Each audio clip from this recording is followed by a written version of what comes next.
Hi everyone. It's been a little bit of time since the last video uploaded. I've just been waiting for some of these models that I ordered to come in, and they finally arrived, so I'm very happy to be able to show you these two models that you see here. I've been a big fan of the Ford GT40. I don't know, I've probably seen pictures of it since I was a kid. It's a little before my time as far as its racing triumphs, but particularly recently when I started playing racing games, and of course the better ones, Gran Turismo and so forth, have this car. And it's really fun to drive, although it takes some getting used to because, you know, it's got quite an interesting weight balance, shall we say. The engine's in the back, so you can see these really curvy bits on the car, but it definitely likes to have a swing in its backyard, shall we say. It definitely handles like that, so it takes some getting used to, and you have to be really delicate with the way that you put your inputs in. But it's a beautiful, beautiful car, and the engine sound is just awesome. You know, just a really amazing experience to drive it. I mean, if it's that good in a game, you can only imagine what it was like to drive the real thing. So this car won the Le Mans 24 Hours 4 years in a row, from 1966 through 1969. This particular model right here is the 1968 model, the number 9 car, which won in 1968.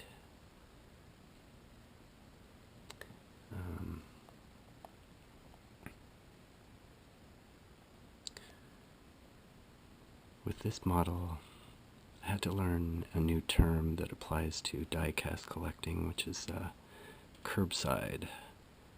Basically what that means is it's been built in such a way that it looks very beautiful, and it has every detail that you would be able to see when looking at it from the outside. However, it doesn't have any parts that are meant to move, and that includes the tires. I actually made the mistake of trying to rotate one of these tires, and the brake disc and brake caliper moved with it, which I don't think it was built to do. You can also kind of tell that when I push on the window here, this actually is very soft plastic. Same with the window on the side. So you have to be very delicate when handling this model, because I'm sure it would be very easy to put a finger through this window accidentally.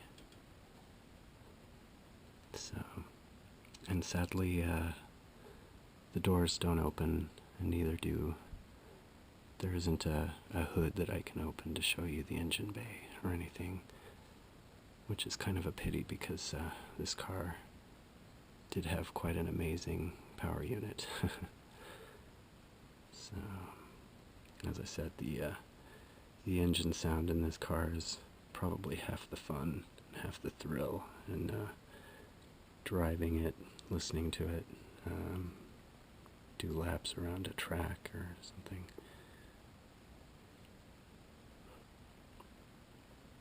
So, but nevertheless, it's a very welcome addition to my collection. I've been waiting for years for the company called Spark to release this model. So now that I finally have one, I'm sure it'll be quite nice to look at every day once I figure out an appropriate spot in my collection for it to sit permanently.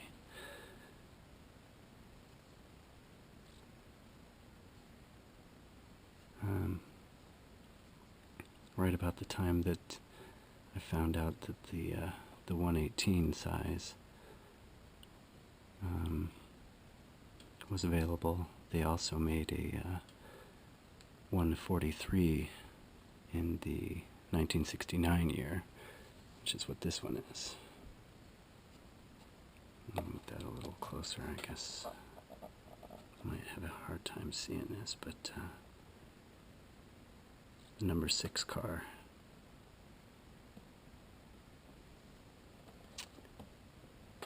Comes in a neat little glass case, and obviously the box here is shaped like the track map.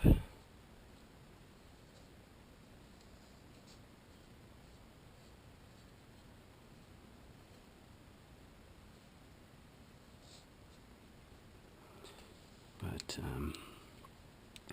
yeah, these are two very cool models to have.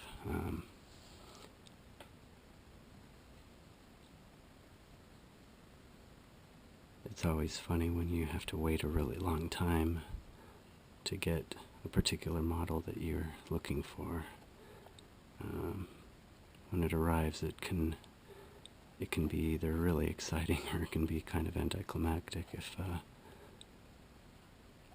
the model isn't quite what you expected. But I think once I understood what I was actually getting, I was very, very pleased. So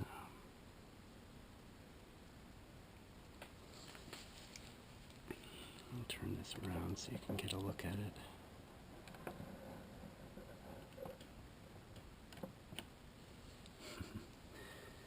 You can see how much wider the rear is than the front. And when you're driving it, you do have to keep that in mind, because obviously when you're racing, you exit corners using every inch of the track, because that means you can put the most power down. But usually you're measuring where to put the car from the front end. So if you're aiming the front fender at what you think is the edge of the track, and the rear end is wider, all of a sudden you got an outside rear tire touching grass, and next thing you know, you're spinning. So that's something you have to always remember, that you need to leave a little extra room at the outside of the track on corner exits to account for the width of the rear of the car. And as I said, since this car also tends to be a little tail happy, the rear is going to be even further out than you might expect it to be. So